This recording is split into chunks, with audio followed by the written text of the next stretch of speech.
All right, so with our lovely Miss T, hi Tuna, we're going to warm up with a little bit of our typical. So we'll maybe do a little bit with some of our loose leash walking. I know right now she is off her gear, which is perfectly fine. But we'll see how she's rocking a little bit with that being by your side, and then maybe work a little bit with some of our other skill set. She's really doing a great job for her stay at the doggy day school. Nice job, Miss T. So from working a little bit with by my side, I might want to work a little bit with some of those fronts again. So if again the fronts are not as fluid, again, you might want to have snacks on both sides to start. Show them to your beauty. And she's like, yes, ma'am. And then lure her into your, again, front of your body. As she's getting more cozy, you could bring her in and then see if you can get some of these beautiful little sits as she's coming into your space. From here, I know we were working a little bit on bringing her back to the side position. If she's a little bit unsure, sometimes tossing the food to get her to move past and then reset her up can be helpful in the beginning. Because remember, for some of them, doing a lot of twirls sort of in a small space can be more challenging. So when working a little bit with that side or finish position, I find it can be helpful to sometimes have them wiggle a little bit more to get there. So, and of course, you can then make it more finessed as you're getting along the way. Ready? So with Miss T, again, we might go into our front. I'm going to see if I can bring her in a little closer. Nice. For some babes, spatially getting closer is a little bit more challenging for the front. I've seen some folks also use a chair and then get the pups to come in really close to the handler that way. So as they're feeding, they're almost up against the legs. And you can build in some of that closeness and proximity as they're getting more comfortable. I know you guys were also working a little bit with the middle or center position.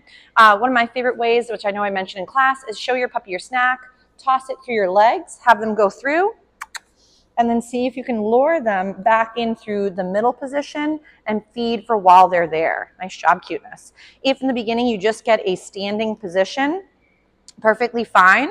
But as she gets more fluid, you could then see if you can get into a little sitting as well. Ready? Sit. She's like, I don't know if I can while I'm stuck here. So if she's a little bit unsure, I might give her a little bit more space and see if we can get the behavior. She's like, how about back here? It still counts. So remember that in the beginning, you're going to be approximating your skills because if we're looking for perfection instantly and your babe has no idea what the heck we're asking, they may not do as well as we were hoping. Right there, yes. Nice job. So again, we'll maybe try and get her out and wiggling with a little find it. Nice. And then from here, we might go, ready, Tuna. Nice little name recognition. Great job. We're going to try again, bring her through the middle, through there. See if I can rein her back in, get her right between the legs. Nice. And then while she's there, I sometimes like to do a couple little extra feedings. So we're building up value is going between the legs for now. Nice. Good job. Ready? Find it. So we'll get her up and wiggling. To the other option as well is some folks have, of course, done a little bit where, you know, we bring them into our side and then from here toss the food and then bring them in through the middle. So it kind of can be, there's a couple different varieties available. I would definitely take a peek-see over some of the other video content as well. From like Kiko Pup, she has a lot of really great videos for different lovely skills when it comes to pivoting or working with platforms and of course working tricks. So it could be a nice venue for extra goodies along the way. So for Miss T, we're just going to go right into working a little bit more with this loose leash walking. So again, I'm using my hand as, again, that visual to have her hone in. Eventually, you'd start to fade that out as she's getting more and more comfortable. So again, my hand now on the side next to her could be empty. And then as we're going, we might go yes and then feed again while she's by the side. So this is, again, not like fancy heel work. We're not doing competition. We're just doing, again, some comfortable behavior that's attainable for her. That would be more like pet skills, which is really beneficial too, because they have to be functional in our weird human world no matter what. So ready? So we'll do another little find it, and we'll do a little bit with our recall. So ready? Tuna, come. Nice. Yes. So as Miss T gets more comfortable responding to her name in the recall, I don't always, for example, use my visual, so like my hand to sort of pull her into me that way. I know I was mentioning earlier for Mr. A is you want to at some point start to fade out certain things if you want it to be either just all verbal down the road, because if your babe is not there visually looking at you when you call, they may not notice your hand signal. So that's why it's important to have your puppies learn both the verbal cues and also sometimes the visuals. If let's say they can't hear you, but they could see the hand signal, that can be helpful too. So we're gonna go into another little find it. Nice. Tuna, come. Nice. So right here, I did offer the hand down low. She's like, hold up, there's a couple crumbs I missed earlier. Nice job, cuteness. Right there. Gorgeous. So we'll try again, a little find it. And she's really doing splendidly. So ready? Nice. So even if I don't get to, again, like I've mentioned prior, get her to respond with a name or a check-in or the positive interrupter, the moment she does this lovely little moment of check-in from the distraction that is the environment, I want her to think there's value in that pivoting towards me. Nice job, cuteness. So we'll get her up and wiggling. We'll do again a little bit with some of this movement around the environment with her following around with the loose leash walking minus the harness and the leash. Being sort of, again, connected. So right now she is got her harness, but she doesn't have her gear in the sense of her leash attached. Nice job, Miss T. Beautiful. So we might go ready, front. Nice. And right there, feed her for that. If, again, your babe prefers the left or the right, you can always switch, so whichever one. But I'm going to try and lure her and see if I can get her to move forward. Ready? And what I'm trying to do is get her to go into that side or finish position, but sometimes she gets a little bit confused, so I'm just going to get her up and wiggling. And then from there, set her up again by the leg and feed for that little behavior here. Nice. Oh my gosh, chewing is so hard. Beautiful. So maybe what we'll do is we'll work a couple little weights for Miss T for a second. Ready? So remember with some of these weights, if your babe is ever struggling, like I mentioned for Mr. A earlier, you can, for example, good job, cuteness, is work a bit with a find it and then a recall like we were just doing a few moments ago. Just to make sure, I think I put my mic on, but now I can't remember. Yes, perfect. Sorry about that. So with our gorgeous gal, if we're working a little bit with that wait, this is, again, wait a moment till I call you. So it could be wait before being fed. I know wait before going out the doorway. Lots of great venues. We're going to have her wait, take a little step if we can. If the movement was too hard, we'd give her a chance to figure it out, but doing more time frame. So again, Tuna, come. Nice. Gorgeous. So again, we might try that again. Ready? So we'll get another little beautiful little sit if we can. Tell her to wait. Have her hold it for a few moments. Ready? Tuna, come. Nice. And what Miss T is getting reinforced for right now is for holding back and then moving towards me with that recall. Ready? She said, this is delicious. Sit. Gorgeous. Wait. Tuna, come. Nice. And again, there's all the lovely distractions this whole time. There's, the other pupperoos are sometimes doing their own thing, playing, chewing on their items. There's the noises of the building, the trucks and the different things that are passing by. So, and of course, sometimes there's Mr. Rocky who says, woe is me, where's my wrestle partner? Ready? Find it. So obviously the benefit of sometimes being here and then seeing the other friends and working through skill set is not always is it WrestleMania. Even though playtime is quite lovely, it's really good for them to sometimes see friends and not always get to be intimate. So it's nice for them to see their buddies, but then have to focus on something else for a few moments at a time. Nice job, cuteness. So these weights are looking quite nice. So maybe what we'll do is we'll try a little bit with a stay for a few moments. Again, the stays are going to be very different than your wait. Wait, again, is where they're waiting and you call them to you, and the reinforcement is for coming when called or being released to go grab something. So the reinforcement is given while there's movement, where with stay, we'd be feeding for while they're stationary. And I know she's been working on this really well in class. So with stays, they can happen anywhere, just like your wait. But I would use, if you wanted to use a target mat or a bed or a cot, pick that for the stay. Excuse me, I wouldn't do it where you do both weights and stays from the same target spot.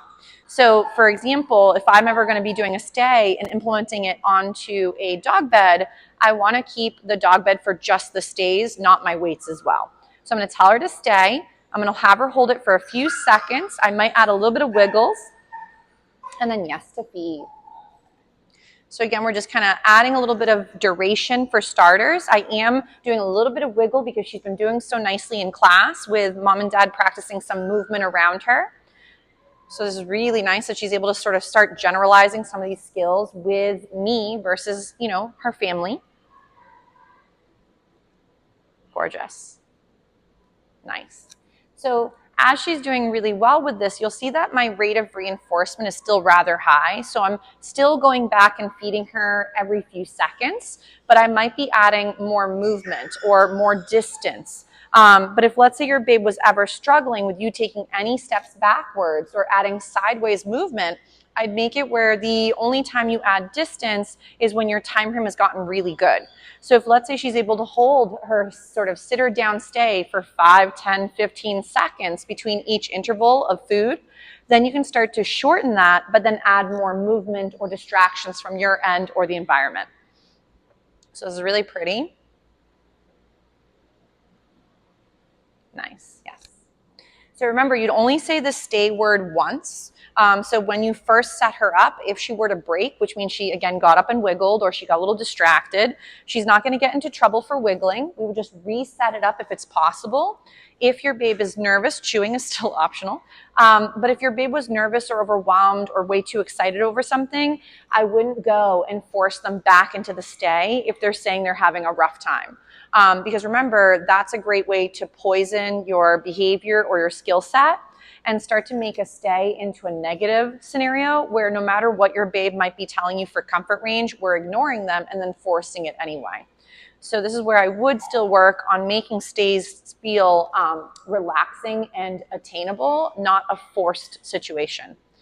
So for a lot of dogs that are struggling with like novelty or things that are spooky, a lot of times the worst thing we can do for them is to make them stay stationary. So if your dog is struggling with something and you're forcing them into a sit or a down or even being stationary and being told to stay, and then whatever the other thing around them is going on, they might start to think, gee, now when I'm trapped, there's no escape, and now this behavior is really flustering because it was paired with that spooky thing coming to get them. This is beautiful. So now I'm going to go back to my lovely Miss T. I'm going to give her a little end snack. I would say all done. Of course, a couple crumbs fell. So when I'm all done, ready, cuteness? She's like, oh, but it smells so nice, the floor. She says there's a really good odor all of a sudden. So if your babes don't dislike touch, you could say all done and add a pat. But if you find your pups are like, ugh, and they don't really love the touch, I sometimes go all done, and then I might wiggle my fingers, but I don't give them a reinforcement in the sense of food for when they get up and break. So this way, and of course, they're like, guys, we heard a funny noise. So Kiva says, listen to my indoor singing voice. So I'm going to throw a few snacks for Miss K for a second because she says, woe is me. Max is not trying to wrestle. Ready? Here you go, Kiva. Try a few bad boys. So for our lovely Miss T, when she's working through some of these gorgeous stays, try to keep them short and sweet. So if you find she's really having a rough time, work just the time frame, so your duration. If she's doing amazing, then maybe sure, rotate through time frame and then try a little bit with distractions and try a little bit with distance. But I wouldn't clump all three of the 3Ds together in one moment. So we're going to get another little sit from our gorgeous gal. If she's tired, we might go right into our down, and I'm going to feed her for that gorgeous little setup. So if, again, your babe does better in a down stay, try those instead of your sit stays. So I'm going to tell her to stay. We're going to give her just a few moments. She's like, yeah, better get comfortable.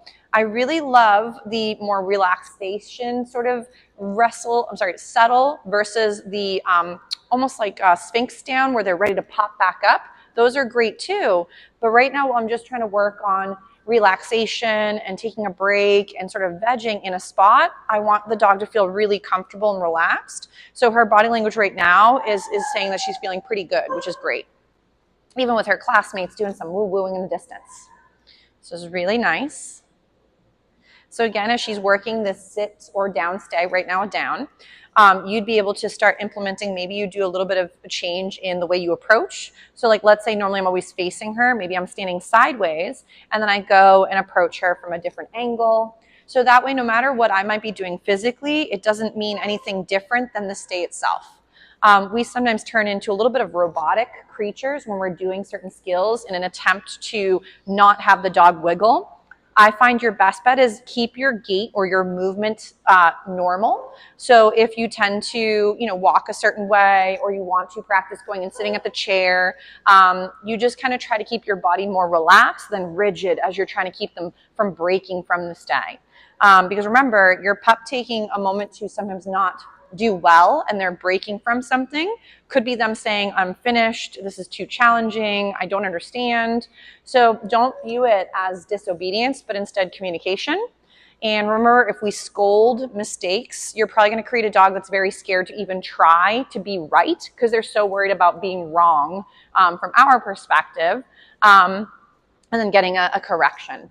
So I prefer to do more errorless training, which is where the babe is reinforced for all the good. If there's mistakes done, no big deal, but we redirect to the better skill, or we prevent the rehearsal of the failure as well. Nice. So that way she doesn't feel overwhelmed if she's trying something new, or she doesn't feel scared of like if she does the wrong thing, someone's going to get mad at her. Because remember, your babes don't understand that you're mad as to what they're doing. They're going to think you're mad at them. And the problem with that is then your pup starts to think that you at times are sometimes safe and unsafe, and that becomes a very challenging relationship to have.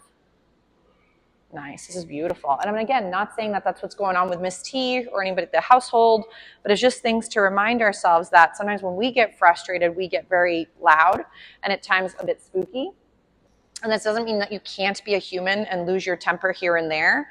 But if you're just not having a great day or you're feeling overwhelmed by life or whatever things are going on, you don't have to work on training that day. So a lot of times this concept of I have to work the dog every single day is maybe not always the greatest for you or the dog. So having off days, as long as their other doggy-like needs have been met, you're good to go. So beautiful. So I'm going to give her a last little snack for her stay. I'm going to go ahead and be like, okay, ready, Miss Teeny? So I'm going to say, all done. And then I'm going to get her up. She's like, oh my gosh, but I really love laying down. If you have a moment where your babe is like, no, I'd rather just stay here forever, not saying you have to, for example, lure them out or try to break them from the position, but I do normally recommend try to have the babe break and be done with the stay so that way they don't wander at their own moment. So if let's say I get her a little bit stuck, there we go, I get her up, but I'm not going to feed her for breaking. If let's say I had to help her out of the position by luring her, then maybe what I'd reinforce is a sit, or I'd reinforce an eye contact, something else. So ready, we'll get a little sit. Nice. I'm just going to feed her for that. So that way it's not the getting up is what gave her the paycheck. I want her to think that her stays are all about being stuck. So think about stay as in freeze tag with room service. So as the lovely lady is stuck, that's when all the good stuff happens for the gorgeous gal. Nice job, Miss T. Good work. So we'll give her a little breather from this one, and we'll work a few other little skills in just a moment. That was very nice. Smart girl.